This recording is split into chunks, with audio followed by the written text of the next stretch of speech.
The first question we have is from brother Bilal Omar.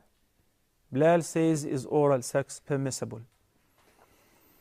It is awful, it is disgusting, it is not acceptable, but when it comes to the word halal or haram, we have to find a reference. The Quran says, نساؤكم حرث لكم فأتوا حرثكم أن شئتم. And Allah subhanahu wa ta'ala says in another ayah, فإذا تطهرن فأتوهن من حيث أمركم الله. So it is perfectly lawful for every spouse to enjoy his spouse, the entire body, except one thing. فأتوهن من حيث أمركم الله is to have an intimate relationship in the orifice which is created for this reason, okay, which is al-farj. Having an intimate relationship in the rear orifice is absolutely forbidden, one of the major sins, and it can take out of Islam. That is the only prohibition in this regard.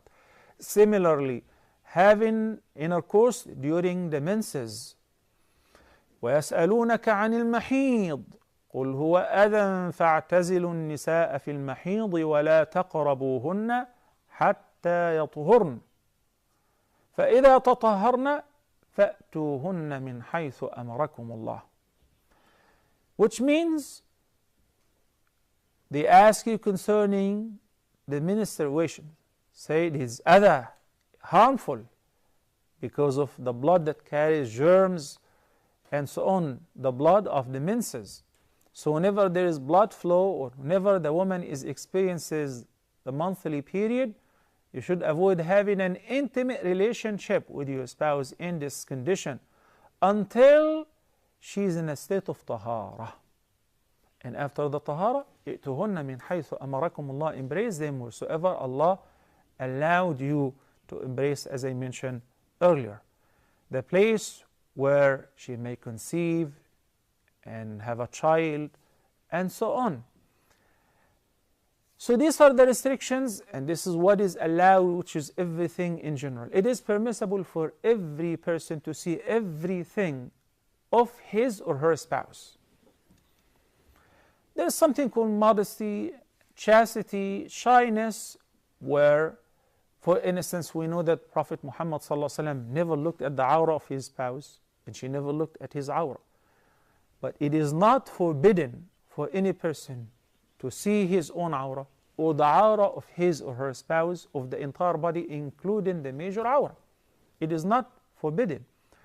We have to be very specific.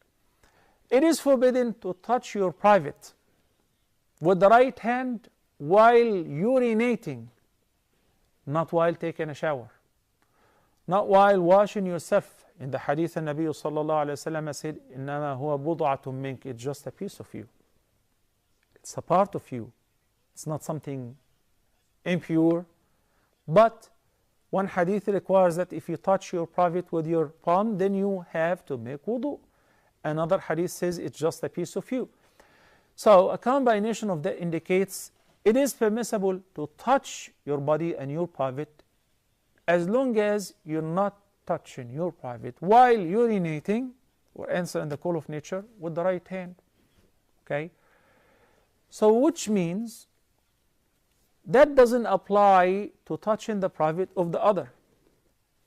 I know that this is a very sensitive subject, but you cannot imagine how many questions we get in this regard. I cannot bury my head in the sand and say and act blind and neglect it, because these questions are from the youth. In America, a college student just asked me straightforward question, and she was a girl. Is oral sex halal or haram? It is easy to say haram. Can you support that with a proof? Can you say it is forbidden due to the following reference? I can only say that it is imitating animals. It is disgusting. It is a place of impurity. It is a place of answering the call of nature. How can you put your tongue and your mouth there? Right? And that's why it's disgusting. Okay? It should be avoided because unfortunately this is all imported from the West, Western societies who have tried everything.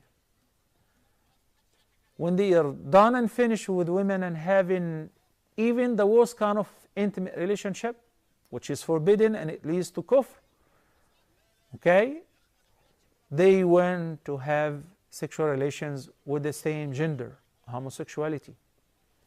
And when they're done with that, they moved on to animals. They will not have an end or a red line. Why? Because Allah subhanahu wa ta'ala says, وَمَنْ أَضَلُّ مِمَّنِ اتَّخَذَ إِلَهَهُ هَوَاهُ.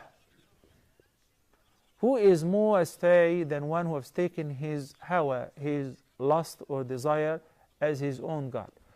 In a sense that whatever he desires, he does. Whatever they crave for as a lust, they do. Nothing is haram or restricted. And the widespread of the STDs, sexual transmitted diseases, is simply because of that. Mouth cancer, وَالْعِيَاذُ بِاللَّهِ, throat cancer. Think about it. The place of urination and the place of answering the call of nature, the place which is full of microorganisms, which are normal flora for this place. But it is not normal flora for the mouth, for the tongue which says Subhanallah, the tongue which glorifies the praise of Allah, the tongue which recites the Quran. So should it be avoided? Yes, it is recommended to avoid that. This is not our tradition. But again, I cannot tell you it is forbidden because of a straightforward reference. I hope this answer is very clear. Barakallahu feekum.